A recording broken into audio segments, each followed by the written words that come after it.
Bonjour à toutes, bonjour à tous, Saint-Étienne, toujours relégable en Ligue 1, mais en attente de son résultat face à Montpellier. Bienvenue sur votre bilan à la trêve pour Peuple Vert. Aujourd'hui, je suis évidemment toujours en très bonne compagnie avec Romain. Romain, comment te portes-tu aujourd'hui? Bonjour à tous, tout va bien, sous le soleil, même si on a une trêve internationale que je déteste toujours autant. Et puis avec Sylvain, évidemment. Sylvain, comment vas-tu? Ça va également. Les beaux jours arrivent et j'espère que les beaux jours de la Saint-Étienne vont également arriver. C'est ça, des Stéphano, comme je le disais, toujours en attente. On reviendra évidemment sur le match en suspension, on va dire, face à Montpellier. On débriefera le côté sportif, et puis on reviendra sur le règlement, à quoi est-ce qu'il faut s'attendre. Et évidemment, on fera un point sur le classement des Verts, le calendrier. Un calendrier compliqué pour Saint-Étienne, et on finira avec l'actualité. Saint-Étienne bientôt privé de son chaudron, hein, avec la dissolution des groupes ultra, une menace qui plane sur l'ASS depuis plusieurs semaines. Mais bon, comme je le disais, du coup, pour commencer, Saint-Étienne qui aurait pu arracher sa première victoire en championnat face à Montpellier. Ils étaient en tout cas dans l'obligation de gagner pour ce choc des cancres. Mais c'est bien servi par Cardona que Stassin met la SS sur de bons rails dès la 11e minute de jeu, puis qui inscrit le doublé à la 53e minute d'un match sous tension, avec, je le rappelle, des incidents dans la nuit qui précédait le match. C'est vrai qu'on a vu des Verts peut-être dans la continuité du match nul face au Havre et à Angers. Est-ce que tu es d'accord avec cette idée-là de voir des Verts qui étaient capables de faire hésiter l'équipe, Romain? L'équipe adverse, pardon. Ouais. Bah écoute, on en avait parlé il y a une semaine pile poil, hein. Que ce groupe en était capable, je n'en doutais pas. Par contre, qu'il le fasse, c'était encore autre chose, parce que tu as tout un contexte qui est quand même très très particulier, qui était très particulier autour de ce match. Et ça avait tout du match de la peur, parce que si tu perdais ou que tu faisais un nul, bah là, ça devenait complexe. Et bon, on va revenir sur le match, hein, mais j'ai apprécié le sang-froid, la maturité, et je suis pas sûr que cette équipe aurait pu répondre comme elle a répondu ce dimanche, il y a de ça quelques semaines, quelques mois. Donc il y a un groupe qui grandit dans la difficulté, mais qui grandit avec des carences qui restent comme telles, hein. Mais comptez pas sur moi pour tomber dans le pessimisme. Et il y a une semaine, quand j'ai lu les commentaires sur notre vidéo, il y avait beaucoup de personnes qui pensaient que ça le ferait pas. Cette équipe, elle a des ressources, mais en même temps, je suis si obligé de mentionner que j'ai été encore surpris par le manque d'impact, le manque d'implication et la faiblesse technique et physique de Montpellier, Hmm. qui est clairement la Syl- pire équipe de ouais. Ligue 1 que j'ai vue cette saison. Sylvain, toi, tu retiens une bonne prestation des Verts ou des Stéphanois qui ont su capitaliser sur les nombreux déchets techniques de Montpellier? Un peu des deux finalement. C'est vrai que Saint-Étienne a fourni le match qu'il devait fournir. J'ai trouvé que la SSE a été sérieuse, a pris le match par le bon bout avec d'ailleurs cette première occasion pour Tardieu qui a tout de suite mis dans le bain le reste de l'équipe et qui a permis peut-être de montrer ce à quoi l'équipe ce que l'équipe devait faire. J'ai aimé, j'ai trouvé qu'on a été efficace. Voilà, on n'a pas eu besoin de 50 occasions pour transformer notre domination et ça c'est positif. Le seul bémol, c'est évidemment ce carton rouge de Bernauer que je trouve pour le coup très sévère. Notamment le deuxième jaune est très très sévère.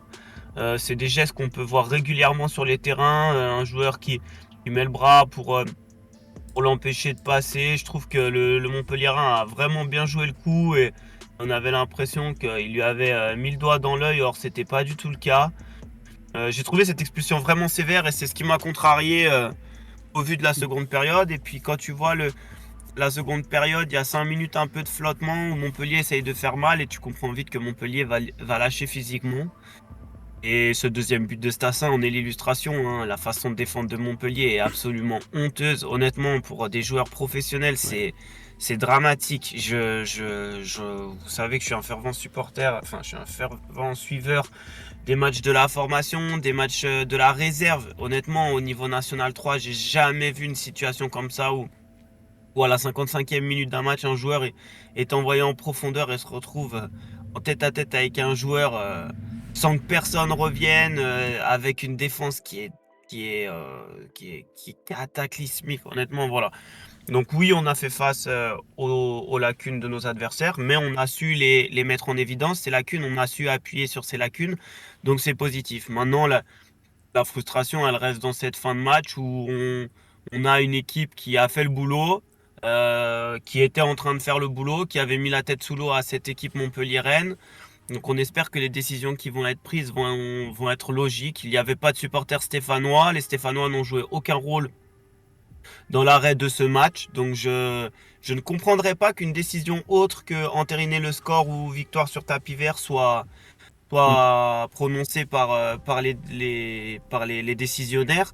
Et honnêtement, si ce n'est pas le cas, il faudra quand même s'interroger sur l'équité parce que déjà passer plus de 2 semaines avec le suspens de savoir si on compte 20 points ou 23 points, je trouve ça très moyen en termes d'équité, mais rajouter à cela la possibilité de rejouer le match, c'est dramatique, c'est inégal, c'est injuste.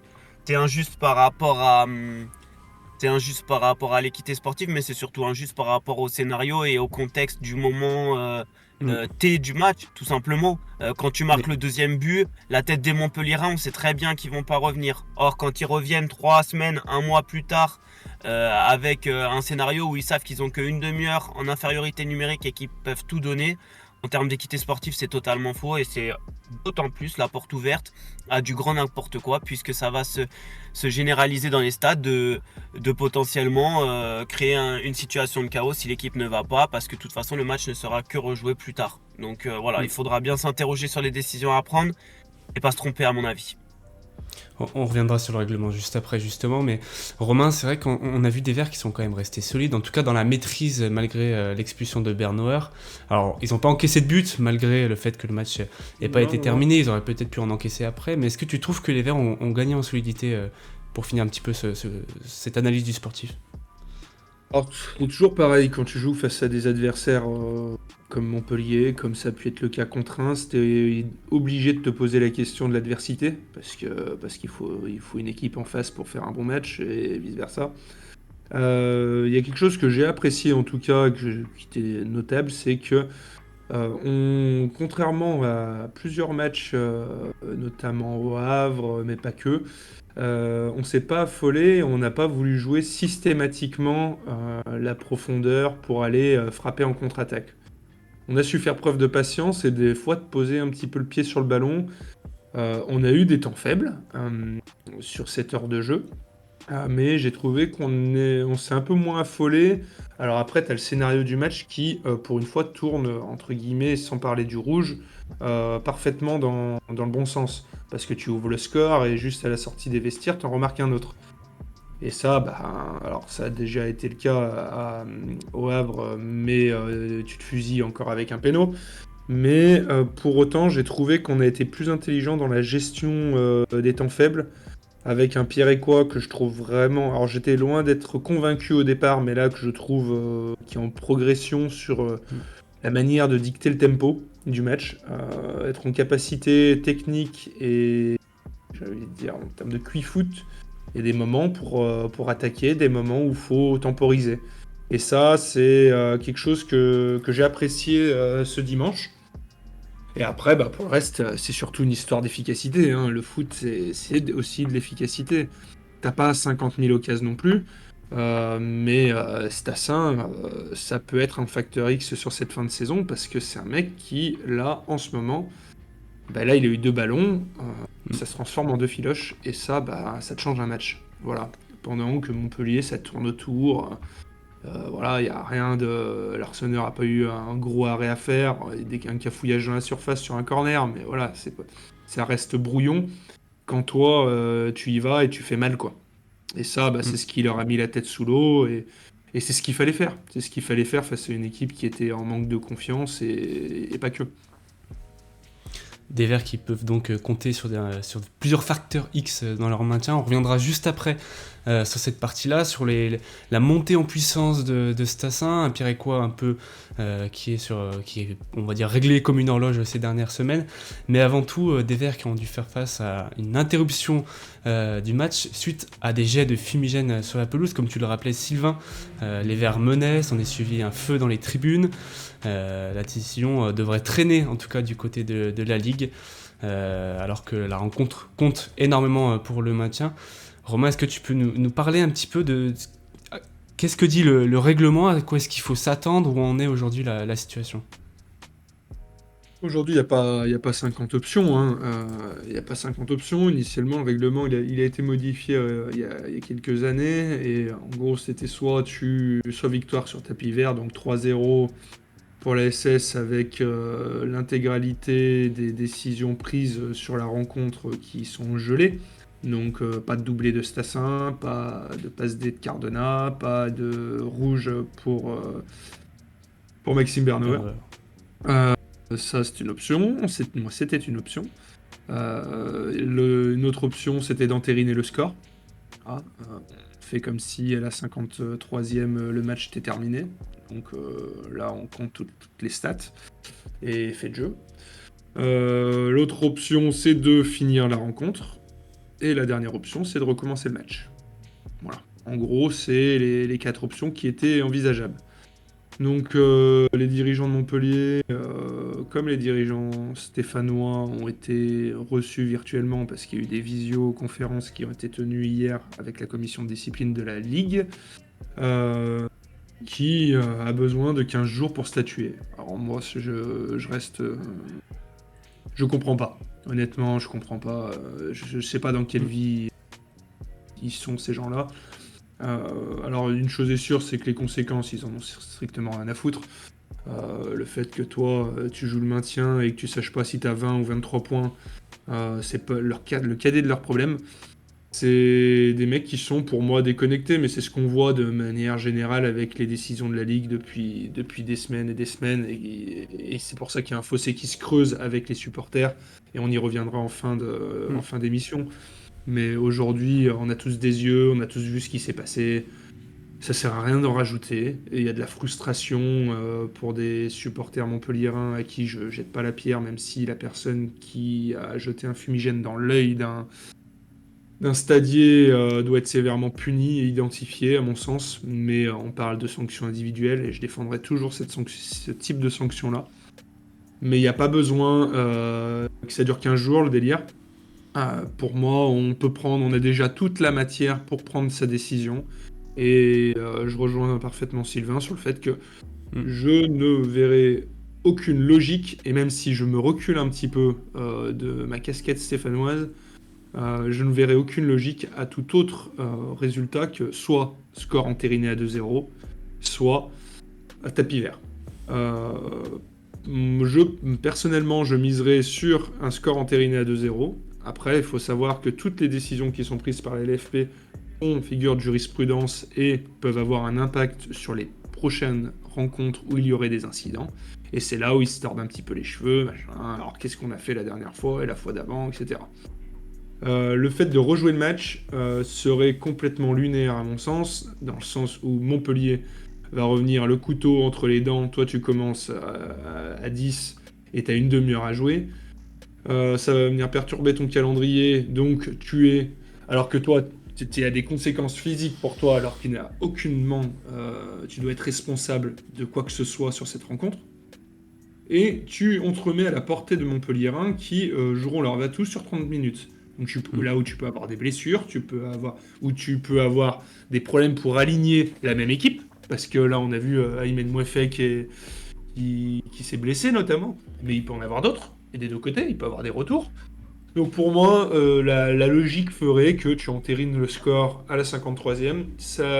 Montpellier, même si je conçois, ils sont responsables de la sécurité dans leur enceinte.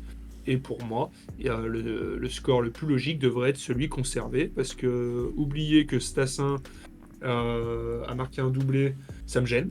Oublier que Maxime Bernauer a certes été expulsé sévèrement, que l'arbitre a manqué de pédagogie, Et ben c'est aussi un fait de jeu, mais ça fait partie du jeu, c'est comme ça, il y en aura d'autres. Et pour moi, voilà, je resterai comme ça. Excusez-moi, j'ai fait un long monologue, mais je comprendrai pas toute votre décision, mais avec la LFP, de toute façon, on est prêt on s'attend à tout, hein. Puis surtout des Verts qui auraient impérativement besoin de ces 3 points. Alors peu importe le résultat de ces réunions avec la LFP, si on est sur tapis vert, si on rejoue la rencontre, si on entérine le score, Saint-Etienne a impérativement besoin de ces 3 points. Ça leur permettra de recoller à Reims, de rattraper la différence de but sur le Havre selon la décision prise par la LFP, puisque les Verts sont donc 17e de Ligue 1 avec 20 points et donc un match en retard sur leur vis-à-vis. Alors, Sylvain, dis-moi. Tiens, j'allais t'interrompre. Dis-moi. Non, mais ouais, vas-y, pose-moi ta question, mais je voulais un peu rajouter des choses sur tout ce qu'a dit Romain, mais je t'en prie. Ouais, pose-moi ta vas-y, je question. t'en prie. En fait, moi, j'ai la fâcheuse impression que le temps joue en faveur de Montpellier. Et ça me dérange, en fait. Et pourquoi ça me dérange? Parce que à la sortie du match, on a tous entendu les propos de Gasset sur la situation. On a vu les visages de Montpellier sur la situation. Et c'est pas exagéré, je pense, de dire qu'eux-mêmes avaient fait le deuil de cette victoire au moment où les incidents se sont passés, avaient fait le deuil de ce match. Et depuis que voilà, le temps passe, on est bientôt on est à J+5 et on sera probablement à la décision, on sera à J+13, 12, 13, quelque chose comme ça. J'ai l'impression que le temps joue en leur faveur, c'est-à-dire que plus le temps passe, plus on trouve des moyens de se dire ouais, mais d'un point de vue équité, ils y sont pour rien si leurs supporters ont fait ça.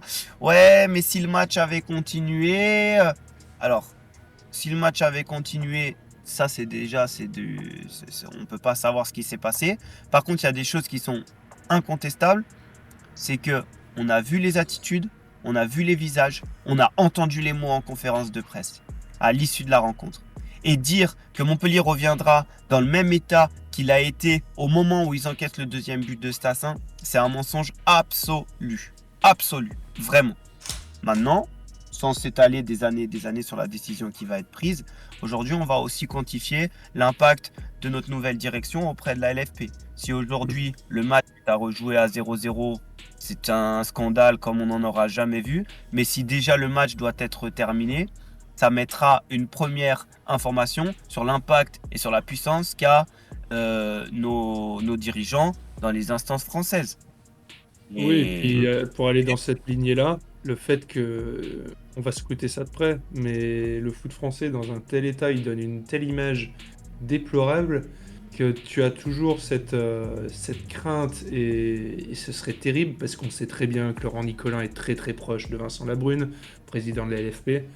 Et voilà, et du coup, tout le monde se dirait que c'est de la corruption, tout simplement. Voilà, faut utiliser les termes à un moment donné. Et puis si tu vas plus loin, quand bien même les journalistes suiveurs de Montpellier admettent volontiers que si le match doit reprendre à la minute où elle s'est arrêtée, eux-mêmes le disent. Il suffit de lire les réseaux sociaux et voilà, après ils reprennent leur rôle de journaliste, mais à l'instant où on se parle, ils ont tellement honte de ce qui s'est passé et ils sont tellement conscients de la différence qu'il y avait entre la Saint-Etienne et Montpellier ce jour-là, que eux-mêmes admettent volontiers que si le match est à rejouer, Saint-Etienne seront les dindons de la farce. Et il ne faut pas avoir peur des mots. Saint-Etienne seront les dindons de la farce s'ils ont à terminer ce match. Saint-Etienne seront les dindons de la farce s'ils ont à rejouer ce match. Ah bah oui, mais même les supporters de Montpellier ne veulent pas que ce match se rejoue. Quand tu regardes les réactions, on a beaucoup qui se disent... Alors déjà, ça les fait rire qu'on soit inquiet de pouvoir rejouer potentiellement ce match, parce que pour eux, c'est une équipe qui vaut rien, et même à 10 contre 11, on les taperait. Mais j'ai même pas envie de voir ça. Mais même pour eux, en termes de dignité, pour eux, il y en a beaucoup qui ont exprimé le souhait de ne pas vouloir rejouer ce match. Et puis, pour revenir un peu au classement, surtout 3 points qui seraient essentiels dans la course au maintien des Verts, c'est-à-dire que là, Saint-Etienne est au suspense quant à son maintien, parce que avec le calendrier qui peut arriver après, c'est important, puisque les Verts affronteront donc le Paris Saint-Germain le 29 mars prochain. C'est impératif d'avoir ces 3 points justement pour espérer prendre ce maintien. Mais c'est pour ça que pour moi, la direction de l'AS Saint-Etienne doit faire en sorte qu'il n'y ait pas d'issue possible. Enfin, c'est pas eux qui sont décisionnaires, on s'entend, hein, mais qu'il n'y ait pas de porte ouverte sur une potentielle continuité du match, pour rejouer ce match. En fait, à un moment donné, tu es dans une situation d'urgence, tu es allé là-bas, tu les as tapés pendant 55 minutes, incontestablement. Voilà, c'était large, clair et net. Maintenant, il faut entériner le score et on passe à la suite. On a un maintien à aller chercher. On est toujours dans une situation délicate et on va l'être jusqu'à l'ultime journée du championnat. Hein. Il faut pas se raconter d'histoire. Et on accompagnera peut-être Montpellier en Ligue 2 et on les rejouera l'année prochaine. Hein. Attention, ça c'est pas à exclure. Mais il faut prendre quand même l'intégralité du dossier. Et aujourd'hui, il faut qu'il soit résolu le plus vite possible. Paraît-il le 2 avril. Le 2 avril, on aura joué Paris. Bon, soit, Oui, moi, ce qui me dérange un peu, moi, ce qui me dérange juste pour finir, ce qui me dérange un peu, c'est que Maxime Bernoir sera suspendu d'un match dont on ne connaît pas l'issue. Tapis vert, rejoué, reprise à 0. Si le match est repris à 0 ou qu'on gagne sur tapis vert, pourquoi Maxime Bernoir a été suspendu? Pouvez-vous m'expliquer? Pas d'explication. La seule chose qu'on peut expliquer, c'est qu'hier, ils ont décidé de mettre le dossier en instruction. Donc, en instruction, ça veut dire on ne prend pas de décision, on prend le recul, on a pris les paroles et les renseignements des uns et des autres, et on statuera d'ici le 2 avril. Donc, voilà, pour Bernauer, oui, c'est clair qu'il n'y a aucune logique. Voilà, moi je trouve que c'est complètement injuste, t'as fait le taf, voilà, après maintenant c'est fait, va falloir se retourner sur l'avenir, et nul doute que ces 3 points seront primordiaux pour la course au maintien.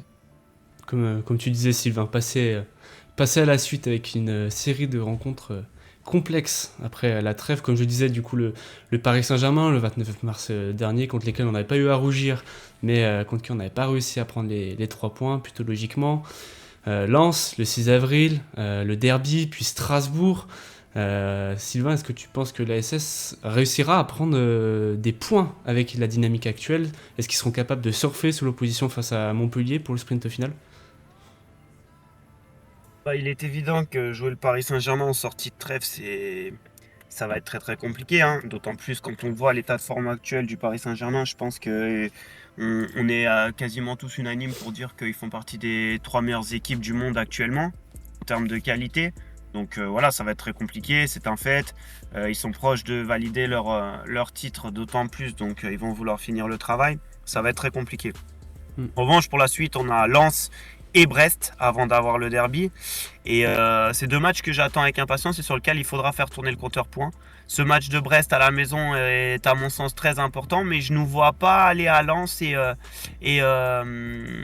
être vaincu d'office. Je dis pas qu'on va ramener des points, mais je pense qu'il est possible de ramener quelque chose de Lens. Pour rappel, le Havre a réussi à le faire, encore en allant gagner 4-3 à Lens. Avec tout le respect que j'ai pour l'attaque havraise, je suis pas sûr qu'elle fasse partie des meilleures du championnat. Donc voilà, le Lens de cette deuxième partie de saison est quand même pas le Lens de la première partie de saison et encore moins le Lens de ces dernières années. Voilà, c'est pas 2 matchs qui sont impossibles dans lequel je pense pas qu'on fera 0 sur 9. Voilà, pour être totalement honnête avec vous, entre PSG, Lens et Brest, je pense pas qu'on fera 0 sur 9. J'espère que avant Lens, on saura et qu'on aura 23 points, qu'on n'aura pas un match à rejouer encore au milieu d'un calendrier qui va déjà être assez compliqué. Et voilà. Et il faudra, de toute façon, moi je pense qu'il faudrait encore, sur les 8 matchs restants, il faudrait, si on a les 3 points du match contre Montpellier, il faudrait au moins 2 victoires à nul pour atteindre les 30 points. Quoi. Je pense que le seuil des 30 points est une base à se mettre en tête. Romain, est-ce qu'on n'est pas un peu en train de regretter les points perdus pour les nuls face au Havre et face à Angers, qui étaient pourtant accessibles à Saint-Etienne, en tout cas sur le papier? Alors moi, face au Havre, j'ai pas spécialement de regrets parce que ça aurait pu basculer dans les 2 sens. Et tu regardes les stats, ils ont plus d'expected goals que nous. Face à Angers, par contre, c'est un match que j'ai pas digéré. et que je digérerai difficilement parce que là, si tu regardes le classement, Angers, ils avancent plus, ils ont 27 points. Et donc, si jamais, on va pas refaire l'histoire, mais tu dois jamais prendre ce penalty. Et pour moi, un penalty, il n'y a jamais péno. Voilà, il est très très gentil, encore une fois. Voilà. Et même si l'erreur de Bernauer de se jeter, il n'a aucune raison de le faire, de juste se mettre en opposition. Mais ça, c'est vraiment le gros regret de cette saison. Après, ça arrive. Il y a toujours des matchs dans une saison. Voilà. Mais là, pour le coup, celui-là, il fout les boules. Vraiment. Et il peut avoir un impact direct. Après, pour se projeter là, là, on va avoir un calendrier compliqué. On découvre rien, on le savait. C'est pour ça qu'il fallait prendre des points avant. Aujourd'hui, il y a des points que tu n'as pas fait. Euh, donc maintenant, va falloir aller en chercher contre des équipes un peu plus calibrées. Il n'y a rien d'injouable, hein. Ça reste la Ligue 1. On voit des surprises tous les week-ends. Le Havre est allé gagner à Lens, le Havre est allé gagner à Lille. Nous, on n'a pas encore performé une seule fois en faisant un petit hold-up comme ça contre ces équipes qui nous semblent comme ça inaccessibles. Va falloir devenir un peu plus pénible à jouer. Et ça passe par la solidité défensive et l'efficacité offensive. Alors, contre Paris, j'attends pas grand-chose si ce n'est de pas prendre une volée, pas avoir de blessés et de continuer à avoir une équipe qui progresse. Dans le sens où au match aller, on n'avait pas à rougir et c'est quand même plus plaisant de voir une équipe qui se démène et qui progresse qu'une équipe à la déroute complète, comme on a pu le voir contre l'OM à plusieurs reprises cette saison. C'est plus ça, parce que derrière, on peut dire c'est Paris, n'empêche que ça impacte les têtes. Et derrière, il faudra aller chercher des points. Mais des points, pour moi, quand j'entends oh, Brest, c'est mort, Lyon, c'est mort, non, derby à la maison, c'est jamais mort. Voilà, je suis désolé. C'est toujours un match à part. Et j'accepterai jamais que des joueurs acceptent la défaite avant, surtout face à cette OL-là, qui a certes des qualités, mais aussi des trous dans les matchs. Voilà. Aller jouer à Lens, tu dois avoir l'ambition d'aller chercher quelque chose. Si le Havre l'a fait, tu dois avoir l'ambition. Et ça passera par là, et pas uniquement par les 2 dernières journées qui sont plus accessibles. Non, puis au-delà de tout ça, ce que tu peux rajouter aussi, Romain, dans ce qu'on essaye de dire, c'est que on va aussi jouer des équipes qui sont. Enfin, Brest, si ça veut rigoler dans 3 journées, ils sont entre le maintien et l'Europe, et puis voilà quoi, ils vont finir en roue libre. Je crois que Brest, ils sont quand même fatigués de leur saison. On va pas se mentir non plus, hein. Il faut aussi dire les termes. Ils sortent d'une saison exceptionnelle avec la Ligue des Champions. Ça a été dense pour eux, pour des joueurs qui n'ont peut-être pas forcément trop l'habitude. Ils sont quand même actuellement à 7 points de la 6e place qui est qualificative pour la Conference League. 7 points, c'est pas rien. Peut-être que dans 3 journées, ce sera plus. Une chose est sûre, c'est qu'ils sont maintenus avec leurs 37 points. Mais dans 3 journées, c'est possible que Brest, voilà, il y a une forme de relâchement et que voilà. C'est la même chose pour Lens. Moi, oui, totalement. C'est la même chose pour Lens. Lens, s'ils gagnent pas leur prochain match, ils vont aussi finir en roue libre, hein. Ils ont 5 points de retard sur le 6e. Voilà, s'ils gagnent pas la semaine prochaine et que ça continue d'avancer, enfin voilà, je pense qu'il faut aussi contextualiser par rapport à des fins de saison, à des fins de cycle pour certains, parce qu'il va y avoir des fins de cycle dans certaines équipes de Ligue 1. Toulouse Donc aussi, voilà. par exemple, tu vois. Ouais, totalement. Toulouse, voilà. Une chose est sûre, c'est que je pense que le ASSE Reims de la J37 pourrait donner la réponse de beaucoup de choses. Il y a autre chose sur lequel je voudrais appuyer, c'est aujourd'hui, alors on va reparler de la potentielle dissolution des groupes ultras. On a déjà parlé de ce match qui fait jaser, ce match arrêté à Montpellier. Donc aujourd'hui, on nous prive de 3 points temporairement. Aujourd'hui, on remet en question nos ultras, les poumons de Geoffroy Guichard. Moi, j'aimerais et j'espère qu'on essaye d'activer ce levier qui est comme le monde, mais qui est l'injustice. et qu'il y ait une unité au sein de la SS, que ce soit des joueurs, du staff, du public, des dirigeants, que tout le monde se dise, ben, on essaye un peu de se payer notre tronche là, et ben, va falloir y aller. Alors, Mm. j'aime pas prendre au modèle, mais on voit que c'est un levier qui a notamment fonctionné, qui fonctionne actuellement du côté de l'OL, avec Fonseca qui a pris 9 mois de suspension. Dire ce qu'on veut, ça reste quand même une sanction qui peut faire réagir, et qui a été vécue comme une injustice au sein du groupe, et sur lequel tu peux surfer en fait. Et je pense qu'il faut activer ce levier, se mettre en ordre de marche un petit peu. Aujourd'hui, c'est la guerre, quoi. Sur le terrain, va falloir être unis et pas jouer à 100%, parce qu'à 100%, tu as des joueurs qui sont limités. Mais il va falloir qu'on se mette à 130 pour aller chercher ce putain de maintien, quoi.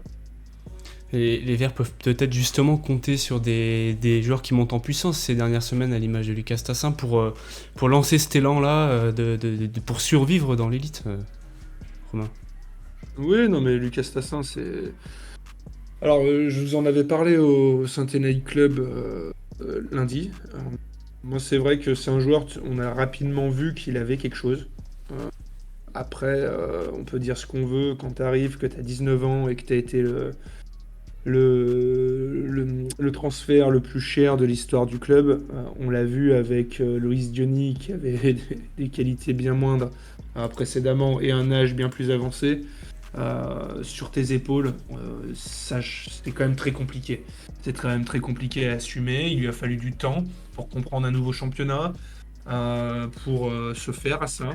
Aujourd'hui, il va un peu moins se perdre dans des duels, se frotter à des défenseurs, typiquement comme Kouyaté. Le mec, c'est une moissonneuse-batteuse. Il est bien plus intelligent dans ses déplacements, et on voit qu'il est clinique dans sa manière de terminer. Mm. Et avoir un attaquant de pointe performant, aujourd'hui, Montpellier ne l'a pas. Aujourd'hui, Reims ne l'a pas, parce que Sibatcheux s'est blessé. Et concernant le Havre, ils ont Hassan, mais pour moi, qui est d'un calibre inférieur à Lucas Tassin, qui a l'avenir devant lui. Et c'est quelque chose qui peut faire la différence. Mm. Maintenant, va falloir, c'est pas le seul paramètre évidemment, mais il va falloir qu'un Zuriko Davitashvili se remette en forme. Et c'est bien qu'il aille rejoindre la Géorgie pour s'oxygéner un peu le cerveau. Il y a un peu de fatigue, mais je pense que c'est aussi mental. Ça a toujours été un joueur par session, quoi. Mais derrière, va aussi falloir qu'on soit bien plus solide, et que Gauthier Larsonneur soit décisif Mm. pour faire marquer des points. C'est vrai, et puis autre montée en puissance de joueurs, t'en parlais tout à l'heure avec Pierre Ecoua. Sylvain, est-ce que tu vois la montée en puissance de ce joueur? Est-ce que c'est une satisfaction pour toi d'enfin avoir un Pierre Ecoua capable de maîtriser l'entrejeu stéphanois sur ses dernières prestations en tout cas? Oui, bah, de toute façon, Pierre et quoi, si on arrive à se maintenir à l'issue de la saison, il aura été un des grands bonhommes de ce maintien parce qu'il a joué la majeure partie des rencontres. Oui, il livre une saison qui est très correcte, qui est très, très intéressante, de plus en plus intéressante. Je pense que l'arrivée d'Orneland lui a fait aussi du bien parce que le style de l'équipe a un peu évolué, et que c'est plus conforme à ses possibilités, à ses compétences. Donc voilà, après, Pierre et quoi, on oublie souvent que c'est un jeune joueur quand même et il a encore pas mal de choses à apprendre. Il 22 a ans, hein. évolué au mieux. 22 ans. Oui, et il a évolué au mieux en D2 anglaise. Donc voilà, c'est la première fois aussi qu'il joue dans un championnat du top 5, dans une équipe en difficulté, dans un rôle de titulaire indiscutable. Voilà, ça fait partie de l'apprentissage aussi. On verra comment il évolue. Moi, je trouve que ces dernières semaines, l'apport de Tardieu est quand même pas négligeable. Voilà. Ouais, non. J'ai bien entendu Romain qui disait qu'il a trouvé qu'on a mieux géré les temps de jeu contre Montpellier que contre Le Havre, avec un jeu peut-être quelquefois moins direct, avec un tempo quelquefois ralenti pour choisir les moments au piqué et surtout pour montrer que l'équipe adverse ne dictera pas le rythme. Je pense que la présence de Tardieu est une des grandes explications à cela.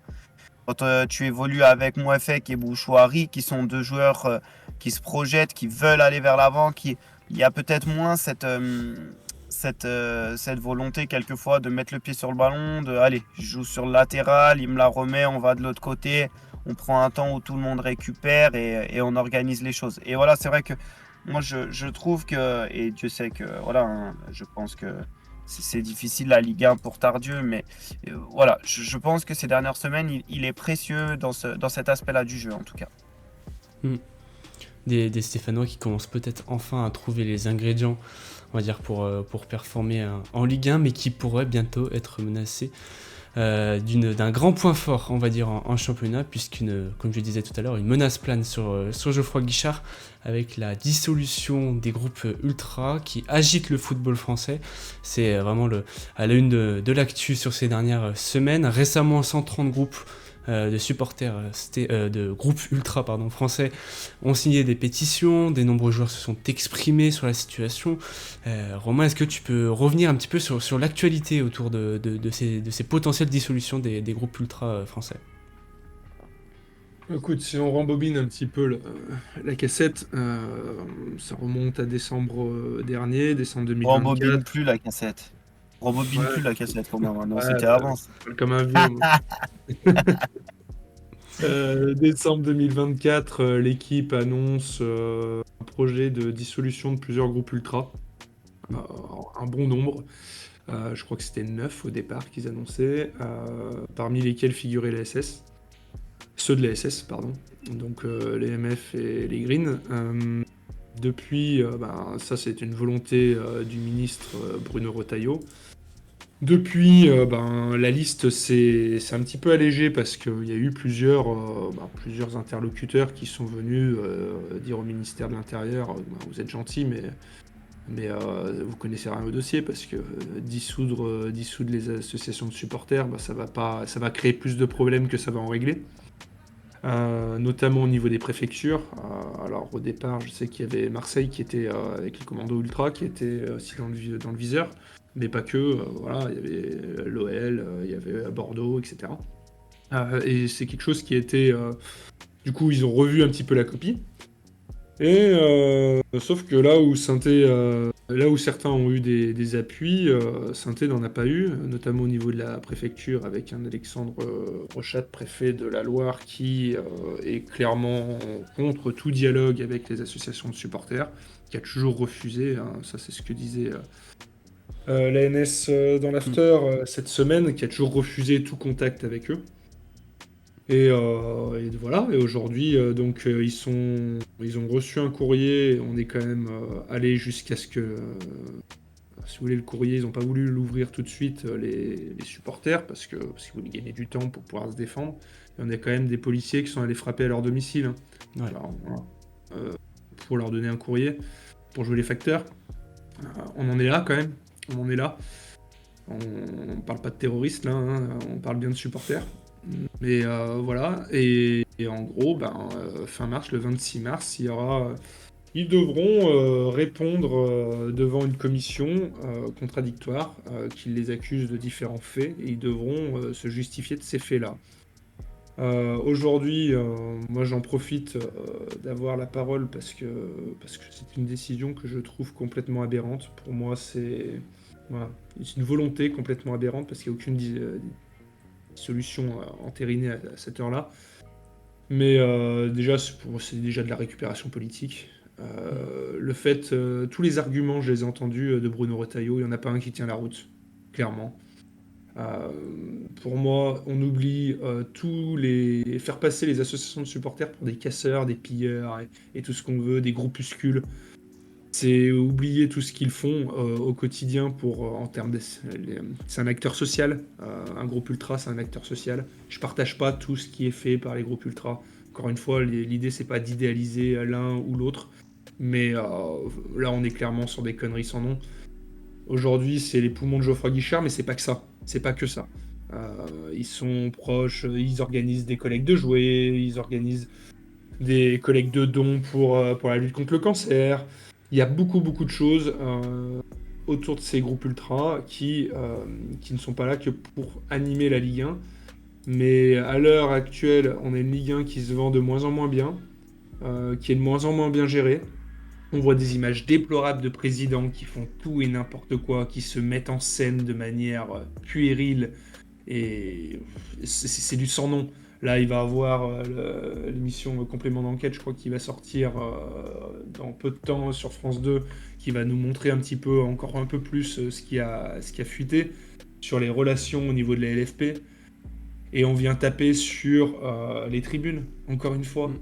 Moi, c'est quelque chose qui m'exaspère au plus haut point. Honnêtement, voilà. Et l'un des premiers coupables, à mon sens, c'est le préfet de la Loire qui ne veut pas discuter. Et aujourd'hui, on est sur quelque chose qui pourrait avoir des conséquences très graves.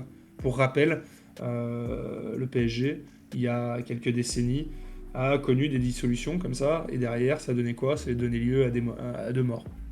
Mm. Voilà. Parce que c'est comme ça que ça se termine. Voilà. Donc, Puis, voilà, désolé pour le monologue, mais c'est quelque chose bien sûr. que je comprends pas, qui me tient à cœur et qui m'énerve. Même encore une fois, je ne suis pas ultra, je n'ai jamais été, mais je ne peux être que dans la compassion. Puis Sylvain, c'est un véritable coup de massue aussi sur l'identité du club qu'est la Saint-Etienne. Sylvain. Oui, je suis d'accord avec toi sur l'aspect coup de massue. Et puis même au-delà de tout ça, sur l'aspect identification du club, euh, je fais partie de la génération 90. Voilà, c'est vrai qu'on s'est longtemps interrogé sur pourquoi l'AS Saint-Étienne. On n'a pas vécu les années 76, on n'a pas vécu l'AS Saint-Étienne en Ligue des Champions. Le seul fait d'armes qu'on peut avoir et qu'on peut être fier, c'est cette victoire en Coupe de la Ligue. Mm. Aujourd'hui, nous, ce qui nous a tenu toutes ces années, depuis plus de 30 ans pour ce club, c'est cette magnifique enceinte qu'est Geoffroy Guichard et tout ce qui s'y passe dedans. Aujourd'hui, voilà, on a cette volonté d'être au stade et de vivre ces moments-là, ces émotions par le terrain, mais aussi par tout ce qu'il y a autour. Aujourd'hui, on a tous amené des amis pour faire découvrir ce qu'était Geoffroy Guichard et ce pourquoi on l'aimait. On a tous amené des cousins, des membres de notre famille. Et moi, ce qui m'attriste profondément, c'est que on est dans la politique du tout répressif. C'est voilà, on tape collectivement, on fait ça depuis des années, rien n'évolue. Pire même, on a l'impression que la communication n'existe plus. Aujourd'hui, je pense que il faut changer son fusil d'épaule et au contraire, on s'obstine sur des sujets de société, sur des choses avec des décisions qui sont ubuesques. Voilà, tout simplement. Moi, ce qui Maintenant, m'attriste... Excuse-moi, Sylvain, j'ai cru que j'allais terminer. non, juste pour conclure, j'ai beaucoup aimé aussi ce qu'a dit Romain dans le sens, l'idée c'est pas d'idéaliser tout ce qu'ils font parce que malheureusement il y a aussi un cadre à respecter et comment dire, il y a des choses qui dépassent voilà certaines réglementations. Ça c'est entendable. Par contre, de là à les faire passer pour des membres qui sont dangereux pour la société, qui sont néfastes pour la vie du club, qui sont je ne sais quoi. Moi, ça j'avoue que ça me dépasse. Aujourd'hui, si la S Saint-Étienne est encore la S Saint-Étienne, c'est uniquement grâce à ses supporters. Les dirigeants que nous avons eus pendant des dizaines d'années n'ont malheureusement pas été à la hauteur pour remettre ce club dans les meilleurs européens comme il l'a été et comme il a pu écrire son histoire. Donc aujourd'hui, si l'AS Saint-Étienne est encore l'AS Saint-Étienne, c'est parce que de père en fils ou de mère en fille, on a su entretenir cette flamme. Et cette flamme, elle a été entretenue par une seule chose. C'est pas l'aspect uniquement sportif. Ça, c'est certain. Et puis ça tombe un petit peu comme un cheveu sur la soupe. J'ai envie de dire, tu aurais pris ce genre de décision très ferme, très après Saint-Éocère. J'aurais critiqué la décision parce que pour moi, je suis toujours contre les décisions collectives. Mais là, ça arrive comme ça. Tu sais pas pourquoi. Moi, maintenant, si, tu sais pourquoi, mais c'est absolument pas justifiable. Aujourd'hui, on est sur un contexte où on a des propriétaires nouveaux qui sont venus investir à Saint-Etienne. S'ils sont venus investir à Saint-Etienne, ils l'ont une nouvelle fois rappelé. C'est aussi pour la ferveur, parce que tu es un temple du football français. Et oui, il y a un marché autour de ça aussi, mais il y a une image autour de ça. Et, et là, il y a de la discussion depuis plusieurs mois. Alors, tout n'est pas rose, hein, je ne vais pas dire le contraire, mais on est dans l'échange. Il y a, contrairement à la direction précédente, il y a vraiment la volonté d'échanger, de dialoguer entre supporters et direction. On est sur de l'accalmie. Et là, on arrive. C'est un mec qui est là juste pour... parce qu'il prépare les prochaines présidentielles, faut pas se leurrer, c'est que ça. Et qui est là, qui veut se servir du football comme ça a été fait, mais depuis des décennies, pour se faire une image. Et pour dire, regardez, moi, si je veux, j'arrive à prendre un exemple et j'arrive à serrer. Et ben va trouver un autre exemple. Parce que là, aujourd'hui, ce que tu fais, c'est juste tout casser. Juste tout casser de quelque chose que tu ne connais pas. Voilà.